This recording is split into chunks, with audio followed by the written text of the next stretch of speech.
तो पहले ई चोर को पकड़ो जो हमारी मर्जी के बिना हमरे मुन्ना को उठाकर ले गया। तो हर कानून में ताकत हो तो पहले ई का हथकड़ी लगाओ। इसका जवाब आपको यहाँ नहीं अदालत में मिलेगा। इन्होंने शिकायत लिखवाई है, आप इन्हें बच्चा दे दीजिए वरना हमें जबरदस्ती करनी पड़ेगी। इतना बेइज्जती के बाद हम हमरे पोते को ना दे। तू का जो मर्जी तू कर ले। क्या गलत? जाओ ले आओ बच्चे को। लक्ष्मी हम तो अपने घर में हटो, पीछे हटो, पीछे हटो, हटो। लक्ष्मी दे दो बच्चे को, दे दो। तुम इनका तरफदारी करो तो। ये बात नहीं है सरकार, ये बच्चा हमरा नहीं है। मंदिर में बच्चा नहीं बेचकर तुहार अपमान किए है। हमें गुस्सा आ गया और हम बच्चे को उठाकर ले आए। लो बच्चा दे दो, बच्चा दे दो सरकार, जिद नहीं करो, बच्चा दे दो मैं कह रहा हूँ।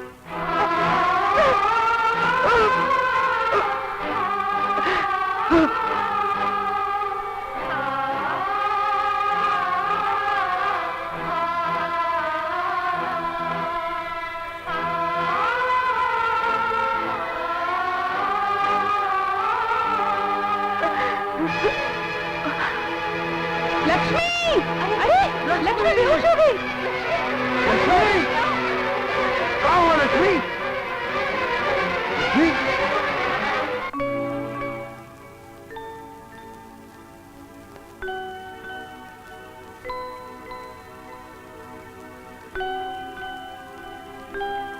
इसकी हालत बहुत गंभीर है सरजू। मैंने इसे बहुत पहले कहा था कि इसे ऑपरेशन की जरूरत है। 2-3 बार जांच भी की, कई बार कहा अपने पति को बुलाओ मैं बात करूंगी, लेकिन इसने बिल्कुल इनकार कर दिया क्योंकि इसे अपने बेटे की पढ़ाई के लिए पैसों की जरूरत थी। लेकिन ऑपरेशन भी तो बगैर पैसे के संभव नहीं है ना। अब बीमारी बहुत बढ़ चुकी है। अगर तुम अपनी पत्नी की जान बचाना चाहते हो तो ऑपरेशन करना ही पड़ेगा। शायद बाहर भी जाना पड़े। ऑपरेशन में करीब 2 लाख रुपए खर्च हो सकते हैं। वो उसकी माँ है साहब, वो का कुछ समझाइए, नहीं तो हमारी सरकार मर जाएगी साहब। आई एम सॉरी जज साहब, मैं कुछ नहीं कर सकता। अमर, वो तुम्हारे माता पिता हैं। अपनी माँ के ऑपरेशन के लिए मदद करना तुम्हारा फर्ज है। आई एम सॉरी सर, मेरे दिल में आपके लिए इज्जत है, लेकिन ये मेरा जाती मामला है। इसमें अगर आप दखल ना दे तो ठीक होगा।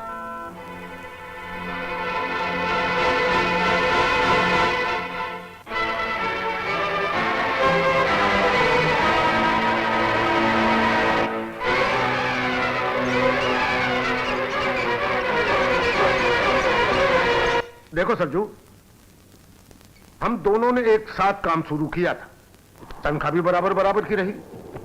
तो तुमने अपनी कमाई बेटे में खर्च कर दी और हमने अपना पैसा कारोबार में लगा दिया। नतीजा आज हमको अपना पैसा सूद समेत वापस मिल रहा है। अरे तू का मिला? लक्ष्मी भौजाई की बीमारी, तोहरी बदनामी। अरे भाई, आज तो के बेटा ना होता ना तो गंगा कसम तोहरे पास भी आज उतना ही पैसा होता जितना हमरे पास है, और हमारी भौजाई आज इस तरह इलाज के लिए न तरस रही होती। भाई मेरे, आज इस कलयुग के जमाने में पैसा ही औलाद है, पैसा ही बेटा है।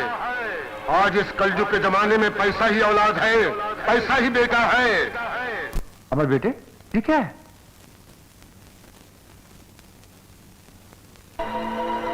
कोर्ट के समन्स है।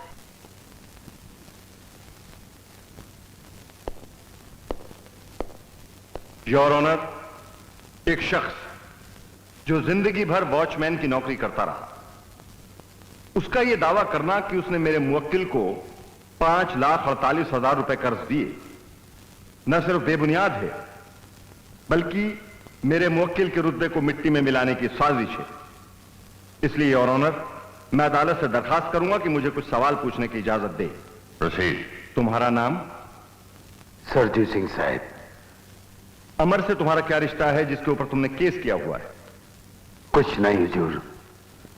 वो तुम्हारा कुछ नहीं लगता? नहीं। मतलब उससे तुम्हारा कोई वास्ता नहीं है? कोई नहीं साहब। अगर तुम्हारा उससे कोई वास्ता नहीं है तो तुमने इतनी बड़ी रकम उसे कर्जे में कैसे दे दी? क्यों साहब, नहीं देनी चाहिए थी ना? एक अनजान आदमी को कोई इतनी बड़ी रकम कर्जे में नहीं दे सकता। ऐसा कहा साहब, अमेरिका इंडिया का कोई मामा चाचा तो है नहीं, तो काहे अमेरिका इंडिया को इतना कर्ज देता है? हा? तुमने एक बहुत अच्छे पॉइंट की तरफ इशारा किया है, लेकिन जब अमेरिका इंडिया को कर्जा देता है तो उसकी लिखा पढ़ी होती है, दस्तावेज होता है, सबूत होता है। क्या तुम्हारे पास ऐसी कोई लिखा पढ़ी है, दस्तावेज है, सबूत, सील ऑर्डर है? है हुजूर। कहां है? लिखा पढ़ी और दस्तावेज हमरे माथे पर पड़ी बदनसीबी की लकीरें हैं, सबूत हमरे दिल की पीड़ा है, और सील ऑर्डर हमरी बेबसी है साहब। दुनिया की कोई भी अदालत इस दलील को कबूल नहीं करेगी। अगर तुम्हारे पास कोई सबूत है तो जज साहब के सामने पेश करो। ऐसा कहा हुजूर, आप जिंदा हैं? शराब क्या बकते हो? हमरे साले ने कहा कि कल रात आप मर गए। तुमको दिखाई नहीं देता मैं जिंदा हूं या मर गया? पर ई का सबूत है कि आप जिंदा हैं? मेरी सांसें। तो ऊ को निकाल कर दिखाइए ना और पेश कीजिए जज साहब के सामने। भला सांसों को कोई कैसे दिखा सकता है? हाँ, तो हम भी अपने माथे पर पड़ी हुई बदनसीबी की लकीरें आपको कैसे पढ़वाएं? दिल की पीड़ा का सबूत कहां से पेश करें? बेबसी का सील ऑर्डर आपको कैसे दिखाएं? हाँ? मिस्टर मनसुखानी, इसका जवाब दीजिए। नहीं साहब, हम इसे नहीं उनसे पूछेंगे। तुम्हारा वकील कौन है? कहा हम अपनी वकालत खुद नहीं कर सकते माई बाप? कर सकते हो। ए मुन्ना, वकील साहब सबूत मांगत है। हम और हमारी सरकार ने एक वक्त खाकर आधे कपड़ों में गुजारा करके अपनी 25 साल की सर्विस की सारी तनख्वाह, पत्ता, ग्रेच्युटी, बोनस, बख्शीश सब तो हर पढ़ाई में खर्च कर दिए। तो हर कपड़े, तो हर किताबें, तो हर ऐसो आराम में खर्च करती है। नंगे हो गए हम, सफा चट। और अब जब हम अपना पैसा वापस मांगत है तो वकील साहब सबूत मांग रहे हैं।